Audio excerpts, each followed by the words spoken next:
नौकरानी एक घर के लिए कितनी जरूरी होती है, आइए देखते हैं। अरे बहू, ये देख, सारा साबुन बर्तन में रह गया।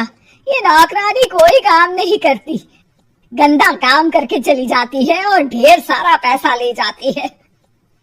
अरे मम्मी जी, उसने तो साफ किया ही था। मेरे ही हाथ से इस ग्लास में सर्फ गिर गया था। अरे बस कर झूठी, उसे बचाने के लिए सारी जुगत लगा ले, लेकिन मैं तो इसे निकाल कर ही रहूंगी। हमारे जमाने में ना कोई नौकरानी थी और ना ही ये चिकने बर्तन। चूल्हे के जले बर्तनों को राख रगड़ कर साफ किया करती थी मैं। अरे माँ जी, मैं कहाँ बचा रही हूँ उसे। और वैसे भी आजकल नौकरानी जरूरत नहीं, स्टेटस सिंबल बन गया है। अब आप बताओ, मैं मुन्ना को नीचे घुमाने ले जाऊं तो लोगों से क्या बोलूं? झाड़ू पोछा खुद लगा रही हूँ। लोग सीधा यही पूछते हैं कि कौन सी नौकरानी काम कर रही है तेरे घर पर। अरे बस कर, ये भी कोई बात होती है? मम्मी जी, आप नहीं समझेंगी। शाम को नौकरानी घर आकर काम कर ही रही होती है कि सास को कहती है, माँ जी, एक बात बोलूं, बुरा न मानना। अरे वैसे तो मुझे तेरी शक्ल ही पसंद नहीं है, बात क्या खाक पसंद आएगी। अरे माँ जी, सुन तो लीजिए क्या कह रही है। तो मैंने कौन सा उसका मुंह पकड़ लिया है? अरे माँ जी, वो लाल साड़ी पहनती हो ना पहना करो। सास का गुस्सा अब तो 7वें आसमान पर होता है। अरे वाह जी वाह, क्यों ना पहना करूं? और तू होती कौन है ये बताने वाली कि मैं क्या पहनूं क्या ना पहनूं? अरे माँ जी, पूरी बात तो सुन लो, वो बोलना क्या चाह रही है। अरे बुरा न मानो आंटी जी। अरे कौन है आंटी? अपनी उम्र देखी है तूने? 2-4 साल ही छोटी होगी मुझसे और मुझे आंटी बोल रही है। बहू सर पर हाथ रख लेती है। अरे अच्छी खासी उम्र दराज हूँ और आंटी ना बोलूं? मैं तुम्हारी बहू से भी 4 साल छोटी हूँ। क्यों दीदी?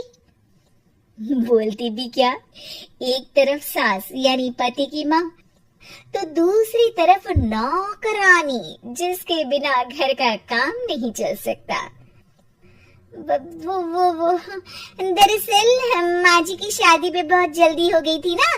अच्छा ये झगड़ा छोड़ो, ये बताओ तुम माँ जी को लाल साड़ी पहनने से क्यों मना कर रही हो?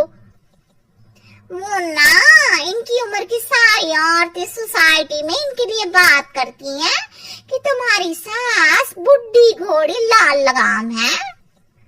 बहू को ये सुनकर गुस्सा आ जाता है। अरे वाह वाह, कौन बोलता है जी?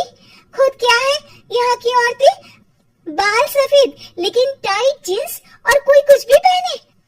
अरे पहनना हमारा निजी हक है, किसी को कुछ हक नहीं बनता कि वो मेरी सास के लिए कुछ बोले। मैं आज ही जाकर माँ जी के लिए लाल जींस लेकर आऊंगी, फिर देखो कोई क्या बोलता है। अरे चुप लाल जींस। अरे सुन नौकरानी की बच्ची, जाकर बोल दे उन लोगों से कि उन लोगों की तरह मैं उड़ती नहीं फिरती हूँ घर बार छोड़कर। अपने बच्चों और नाती पोतों में मन लगाती हूँ, ना कि सारा दिन ताश के पत्तों में आंख गड़ाकर 3 पत्ती खेलूं। नौकरानी वहां से चली जाती है। वैसे बहू, नौकरानी के क्या फायदे हैं ये तो पता नहीं, लेकिन सबसे अच्छा तो ये कि पता चल जाता है कि कौन किसके लिए क्या बोल रहा है। सोसाइटी में तेरा नौकरानी रखने का इरादा बिल्कुल ठीक था। अगले दिन उन लोगों के घर की बेल बजती है। बहू दरवाजा खोलती है कि सामने कुछ औरतें खड़ी होती हैं। अरे बहू, कहाँ है तेरी सास? बुला जरा। अरे बहन जी, आप सारी एक साथ आइए आइए, कैसे आना हुआ? अरे 3 पत्ते खेलने आई है, क्यों खेलोगी? क्यों नहीं, वैसे भी बड़े दिन हो गए, एंटरटेनमेंट हुआ नहीं। बहू जाकर पकोड़े तो बना ला। अरे बस करिए, आगे कुछ पीछे कुछ। वैसे तो कहती है कि परिवार पर ध्यान देती है, हमारे हमारी तरह तीन पत्तियां नहीं खेलती। हमने कौन सा परिवार छोड़ दिया? सास सक पका जाती है। अब ये किसने कहा? मैं तो कहती हूँ कि मैं भी थोड़ा बाहर निकलूं। आपने ही तो कमला नौकरानी से ये सारी बात की थी। सास और बहू को अब सारी कहानी समझ आ जाती है कि सोसाइटी की औरतें क्यों भड़क रही हैं। माफ करिए आंटी, मैं छोटी हूँ लेकिन फिर भी पहले तो आप लोगों ने माँ की लाल साड़ी का मजाक उड़ाया था ना।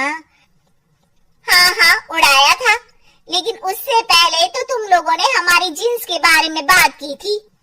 अरे क्यों ना पहने हम जीन्स, तुम्हारे पैसों की थोड़ी ना है। सास और बहू सर पकड़कर बैठ जाती है। देखा बहू, ये खेल कर गई तेरी नौकरानी। यहाँ की बात वहाँ तो वहाँ की बात यहाँ।